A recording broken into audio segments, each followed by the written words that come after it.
오늘 아침 조간신문의 일면에는 짙어지는 S의 공포를 전면에 내세웠더라고요. 사실 주식시장 같은 경우에는 신문사에서 이렇게 주가 하락의 공포를 언급하면 그건 주식을 살 때인데 세계 경기와 경제에 대한 공포를 전면으로 내세우는 것, 이거 어느 정도의 무게감으로 받아들여야 할지 주식 투자하는 입장에서 더욱 고민되시죠?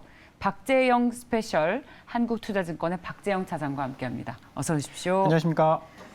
스태그플레이션 얘기를 사실 차장님께서는 계속 해 오셨잖아요. 네네. 근데 이 언급을 하는 횟수들이 점점 더 잦아지고 있는 것 같습니다. 언론사들에서도요. 사실 지난주 반등 나올 때 제가 2680선 그쯤에서는 좀 현금 비중을 늘려야 된다 그런 말씀을 계속 좀 드려왔거든요. 이유는 3년 전이었나요? 코로나 이전에는 이제 아래 공포였습니다. 리세션. 그 당시에는 이제 경기 침체 이야기를 했었고 저금리 상황에서. 그래서 만약에 주가가 떨어지면 주식을 사야 된다라는 심리들도 분명히 있었어요. 왜냐하면 그때는 이제 10년 이상의 저금리 시대였습니다. 그러면 저금리 시대에서는 연준이 마음 놓고 정책을 펼 수 있거든요. 그래서 페드 풋이라고 하죠. 파월 풋 뭐 이런 이야기. 그래서 경기가 안 좋아지고 1900년도 후반부터 연준이 이제 저금리 상황에서 계속 자산시장이 하락하면 자산시장에 개입을 하기 시작했습니다.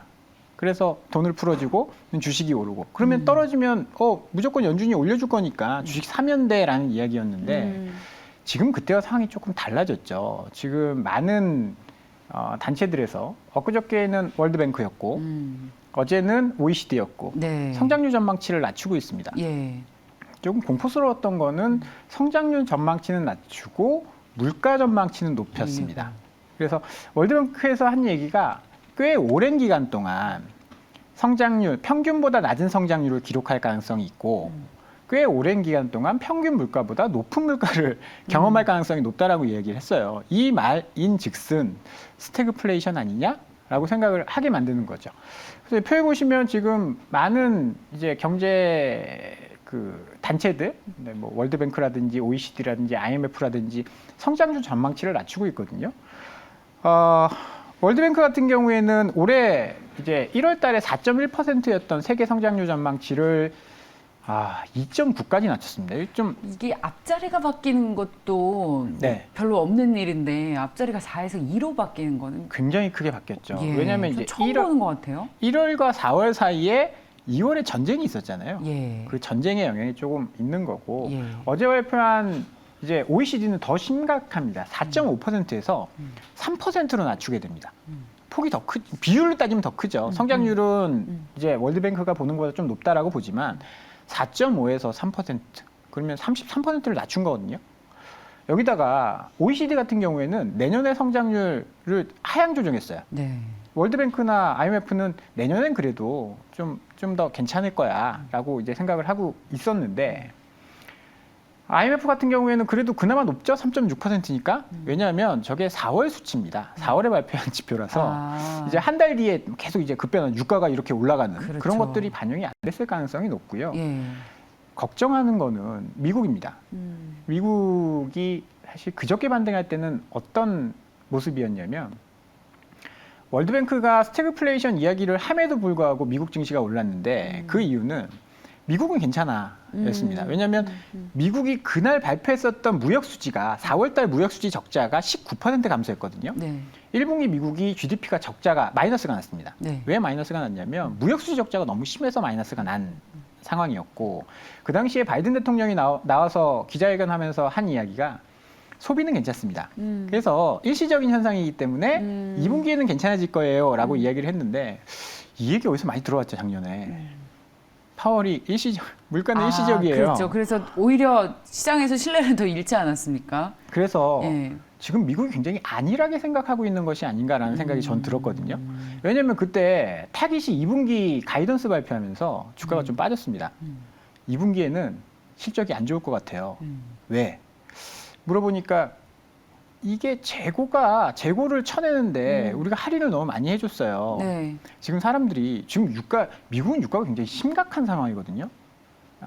작년에 굉장히 저유가였잖아요. 휘발유 가격이 작년에 비해서 2배가 올랐습니다. 우리나라 치면 지금 휘발유 리터당 4,000원 한다라고 생각하시면 되거든요. 지금 한 2,500원 정도 하잖아요.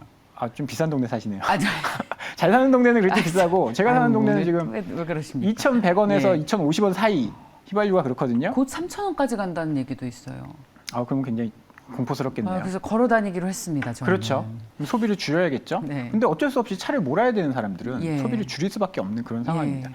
타깃이 그렇다라고 한다면 다른 소매업체들 미국의 소비 경기 이게 정말 1분기 GDP 발표 때만큼 나올 수 있겠느냐. 이게 4월 지표거든요.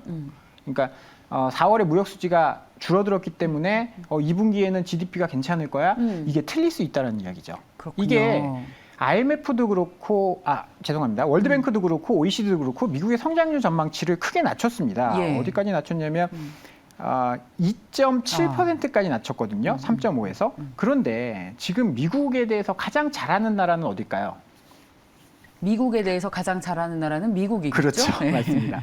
미국의 GDP를 매주 단위로 트래킹하는 그 기관이 있습니다. 예. 애틀란타 연은이 매주 GDP 나오라는 이거 애틀란타 연은 홈페이지에 들어가시면 확인하실 수 있거든요. 구글에서 GDP 나오라고만 치시면 애틀란타 연은 홈페이지가 뜹니다. 보시면 이게 계속 낮아지고 있습니다. 표로 준비됐는지 모르겠는데 예. 저희 밑에 실선입니다. 저 실선이 계속 낮아지고 있거든요. 올해 3월까지만 하더라도 뭐 4월까지만 하더라도 굉장히 높았어요. 2% 중반대였습니다. 예. 근데 이게 계속 낮아지고 있거든요. 예. 지금 지난주에는 거의 뭐 0.2%대까지 떨어졌다가 지금 0.9까지 내려왔습니다. 이게 무슨 이야기를 하는 거냐면 미국의 경기는 계속 안 좋아지고 있다라는 거예요. 뭐 침체까지는 아니더라도 2.5%, 뭐 2% 중반 이렇게 이야기하다가 0.9%. 제가 지지난 주인가 한번 말씀드렸을 겁니다. 왜 애틀란타 연은 총재가 보스 총재가 왜 9월 달에는 우리 금리 인상을 좀 한번 고민해 봐야 되지 않겠어? 소방차도 달리다가 신호등 앞에서 멈추잖아. 그런 얘기를 왜 했느냐를 한번 곰곰이 따져봐야 될 것 같습니다. 그래서 뭐 경기 침체가 안 오면 가장 좋겠지만 경기 네. 침체가 안 오면 가장 좋겠지만 지금 지표들은 굉장히 좀 안 좋게 나오고 있다. 지표가 좋아질 만한 곳들이 많지 않은 상황이거든요. 예. 그래서 그런 것들을 좀 고민을 심각하게 해야 되는 상황은 맞습니다. 지수가 2,600선까지 떨어진 것도 이번 주에 확인해봐야 할 지표들이 굉장히 많은데 저희 지금 스태그플레이션 얘기하면서 일단 경기 둔화의 가능성에 대해서 얘기를 했습니다.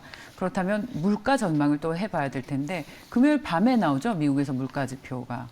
네, 금요일 밤에 나오는데요. 예. 지금 블룸버그에서는 8.2%. 야, 이게 말이 8%죠. 우리가 체감하는 건 그의 2배 정도, 거의 20% 정도가 넘는 물가 체감을 한다는 얘기인데. 뭐 우리나라가 이제 5%대에 들어섰으니까 예. 8%인 미국은 얼마나 힘들까. 근데 뭐 그러니까요. 사실 미국이 돈을 우리보다 훨씬 많이 풀었잖아요. 거기에 대한 이제 부작용이다라고 봐야 될 것 같고요. 지금 유가가 120불을 또 넘었죠. 이거는 사실 생각하기 싫은 뭐 그런 수치입니다. 아마 굉장히 높게 나올 가능성이 매우 높아요. 8.2보다 높게 나올 가능성이 있는데 그렇게 된다라고 한다면 연준 FOMC가 다음 주에 있거든요. 예. 고용 지표가 괜찮게 나왔습니다. 아주 나쁘게 나온 건 뭐 예상치보다 높게 나왔고 네. 노동시장 참가율도 조금은 올랐고 예. 실업률도 나쁘지 않고 그러면 고용은 괜찮다라고 생각을 할 거고 근데 인플레이션 CPI를 이제 고려하는 항목은 아니지만 이제 근원 PC 물가라는 이제 유가 빼고 그다음에 음식료 이런 그 변동성이 큰 거 빼고 하는 근원 PC를 고려하지만 어찌됐든 간에 CPI를 신경 안 쓸 수가 없는 네. 그런 상황일 겁니다.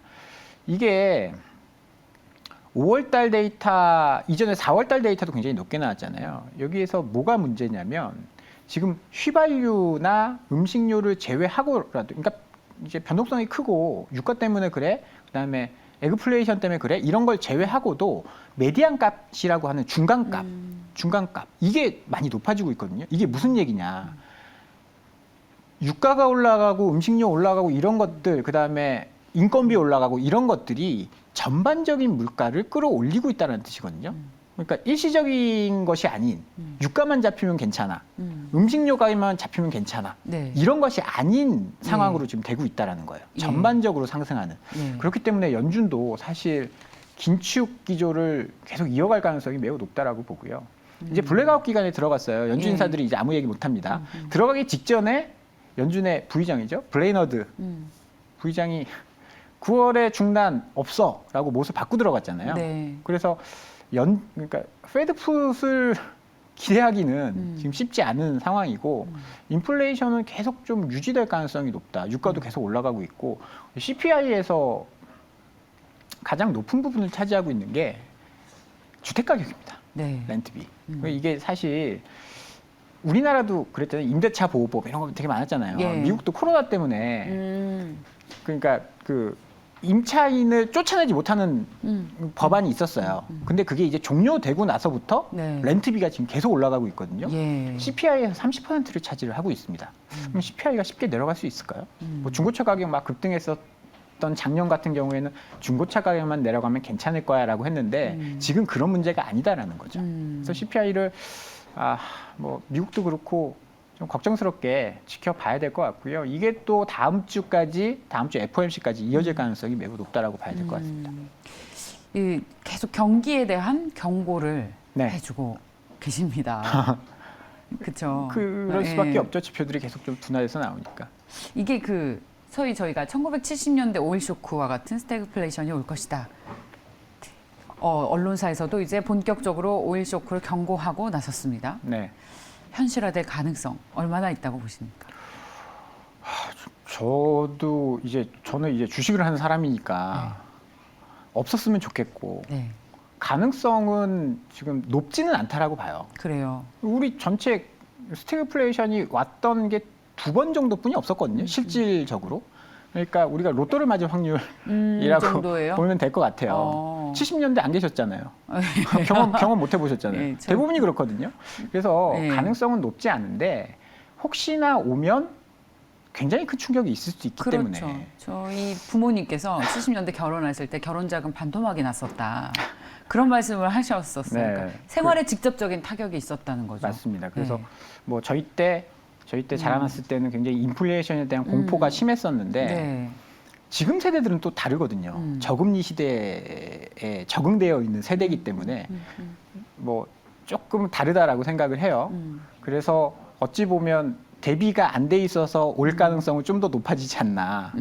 그런 걸 경험을 못했기 때문에 물가가 높아서 난 계속 저물가에 살았었는데 그런 적은 없었는데 라고 하면서 지금 뭐 하던 소비 계속하고 레버리지 일으키고 예. 마이너스 통장 해가지고 그렇죠. 예. 그래서 어린 친구들 파산이 요즘 엄청 늘어났대요. 어린 친구들도 아니죠. 우리 세대. 어린 친구들이라고 하면 3, 40대 네. 우리 세대 네. 파산이 엄청 늘어났다고 해요. 그렇죠. 파산할 일이 사실 없잖아요. 없죠. 아껴 쓰면 되는 건데. 네, 근데 이제 그만큼 무리한 투자나 소비를 많이 했다는 얘긴데.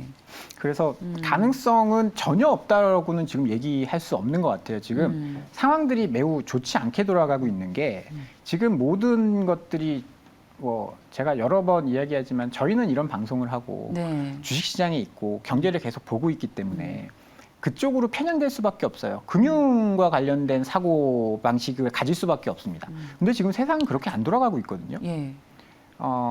일예 두 가지만 들어보면 이제 뉴욕의 시각에서 바라봤을 때는 그러니까 금융권의 시각에서 바라봤을 때는 2018년 무역 전쟁은 일어날 수 없는 거였습니다.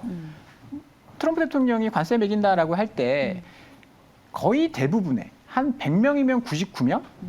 한 명은 약간 뭐 정신 이상한 사람 취급받는 그런 사람이나 예. 무역 전쟁 할 수 있다라고 이야기했지 다 무역 전쟁 못 할 거라고 했습니다. 그렇죠. 경제 충격이 굉장히 크니까. 예. 근데 그건 경제의 논리로 본 거고 정치의 논리로 봤을 때는 그렇지 않았거든요. 그리고 가장 최근에 우크라이나 전쟁을 봐도 그래요. 우크라이나 전쟁 12월 달에 어떤 이제 경제 전문가들이 전쟁이 일어날 거라고 이야기를 했을까요? 정말 예상하지 못했죠. 네, 상상도 하지 못했던 일입니다. 아무도 예. 몰랐고 예. 금융시장에서는 전쟁이 일어나기 일주일 전에 뭐 이제 러시아가 침공할 것이다 그런 예. 뉴스가 있었잖아요. 그거 다 비웃었어요. 이거 봐 틀렸잖아. 그리고 바로 일주일 뒤에 전쟁이 났습니다. 금융시장의 논리로 지금 보면 안 되는 지금 상황들이 많이 일어나고 있거든요. 그래서 사실 시간이 많지 않지만 그 미국이 해결하려면 얼마든지 해결할 수 있는 문제들이 있습니다. 유가 같은 경우에도 중동 가가지고 사우디랑 협의를 하든지 사우디가 말을 안 들으면 이란이랑 합의를 하면 됩니다. 핵 합의를. 예. 네. 그리고 러시아 우크라이나 전쟁 그 석유 수출 금수 조치 완화해주면 돼요. 옐런이 그런 얘기 했잖아요. 예. 해주면 됩니다. 그리고 막말로 원유 생산이 가장 많은 나라는 미국이에요. 미국의 땅 뚫으면 됩니다. 그런데 지금 안 하고 있잖아요. 네. 정치적인 논리거든요. 그렇죠. 정치적인 이슈죠. 네. 그리고 자존심이죠. 집값 문제도 저는 분명히 해결할 수 있다라고 보는데 집값도 낮출 수 있습니다. 어떻게 낮추느냐? 모기지금리 올리면 돼요. 6월달에 QT 시작하고 있죠. 예. 지금 가장 많이 갖고 있는 MBS 결국 롤오버 못 시킵니다. 그거 시장에 나오면 어떻게 될까요? 모기지금리 급등합니다. 미국은 이자만 갚는 게 아니고 원금과 이자를 같이 상하는 구조예요. 네. 집값 폭락시킬 수도 있어요. 그걸 원하는 걸 수도 있고 연준은 이건 뭐 제 생각이지만 할 수 있는데 정치적인 논리를 안 하고 있기 때문에 우리가 너무 시장이 뭐 연준이 살려줄 거야 아니면 이런 건 금융시장에 충격 안 올 거야 이렇게 생각하는 거는 조금 위험한 시대에 살고 있다. 예. 그렇게 좀 봐야 될 것 같습니다. 정책 기대감 상당히 낮아진 거 맞고 네. 앞서 말씀하신 것처럼 연준 의사들의 발언이 왔다 갔다 하다 보니까 오히려 시장에서는 화를 냈었죠. 네. 그렇다면 우리는 더더욱 시장의 불확실성이 확대된다는 것인데 자 그럼 이제 전략 좀 듣고 아쉽지만 마무리를 좀 해야 될 것 같습니다. 저희 아마 많은 분들이 이 FOMC 앞두고 좀 관망하라는 얘기들 많이 네. 들으셨을 거예요. 사실 지난주에 굉장히 좋은 기회가 있었어요. 주가가 좀 올라왔을 때 예. 현금 만들자라고 계속 말씀을 드리고 있는데 현금 비중을 좀 가지고 가야 됩니다. 근데 현금 들고 가기 좀 아쉬운 분들은 현금에서도 또 투자할 수 있는 기회가 있거든요. 네. 지금 굉장히 현금 중에서도 저평가된 현금이 있어요. 전 세계 나라 국가 중에 많은 돈이 있잖아요. 달러도 있을 수 있고 유로화도 있을 수 있고 예, 원화도 예. 있고 엔화도 있습니다. 엔화가 지금 정말 바닥이 어딘지 모르고 떨어지고 있거든요. 20년 만에 가장 낮은 수준. 네, 조금 더 떨어지면 32년 만에 90년 후반대 야. 그때까지 이게- 내려가고 있는데 예. 저게 지금 코스피와 엔화의 이제 차트거든요. 제가 상관관계를 계산해 봤는데 네. 2018년 4월부터 이제 올해 6월까지 상관관계를 보면 마이너스 0.45입니다. 그러니까 반대로 움직인다라는 거죠. 근데 네. 마이너스 0.45면 아주 높은 역의 상관관계는 아니에요. 그리고 지금은 약간 방향성이 좀 모호해졌고 그런데 이거를 시계를 좀 좁혀보면요. 2019년 12월부터 2020년 12월 코로나 팬데믹 기간 예. 이때의 상관관계는 마이너스 0.69까지 떨어집니다. 상관관계가 더 높아졌다는 거죠. 위기에 이제 안전자산으로의 역할을 할 수 있는 자산이다라고 보셔야 되고요. 그러면 우리가 이제 밸류에이션도 봐야 되잖아요. 지금 보면 싼 거 맞아? 제가 뭐 달러를 산다라고 하면 달러 너무 올랐는데 이런 생각도 좀 들긴 하잖아요. 실질 실효 환율이라는 게 있습니다. 네. 실질 실효 환율이라는 거는 각국의 무역 규모와 물가 상승률을 감안한 실제 가치, 그러니까 뭐 가치를 반영한 그런 환율인데 2010년도를 100으로 기준으로 합니다. 우리나라 환율이 굉장히 많이 약세가 됐잖아요. 네. 그래도 102입니다. 미국은 얼마인지 아세요? 미국은 126. 예. 일본은 지금 60입니다. 예. 그러니까 절대적인 가치로도 굉장히 낮아져 있는 상황이기 때문에 예. 안전자산으로 조금 포트폴리오를 구성하고 싶다라고 하시는 분들은 엔화를 사면 됩니까? 엔화를 조금 이제 포트폴리오에 추가해 놓으시면 좋을 것 같습니다. 엔화를 사려면 은행 가서 엔화 주세요 하면 돼요? 아니면 엔화 그러셔도 되고요. ETF를 사면 됩니까? 은행 가셔도 어떻게 되고요. 하면 돼요? 엔화 관련된 ETF도 있고 지금 해외 투자하시는 분들 많을 거예요. 예. 증권회사의 주식 계좌에 예. 엔화로 환전하는 기능이 있거든요. 거기서 환전만 해놓으셔도 충분합니다. 좋습니다. 자, 오늘의 투자 아이디어는 엔화. 안전자산으로의 가치가 부각되고 있다라는 이야기였습니다. 박재영 스페셜 한국투자증권의 박재영 차장이었습니다. 고맙습니다. 감사합니다.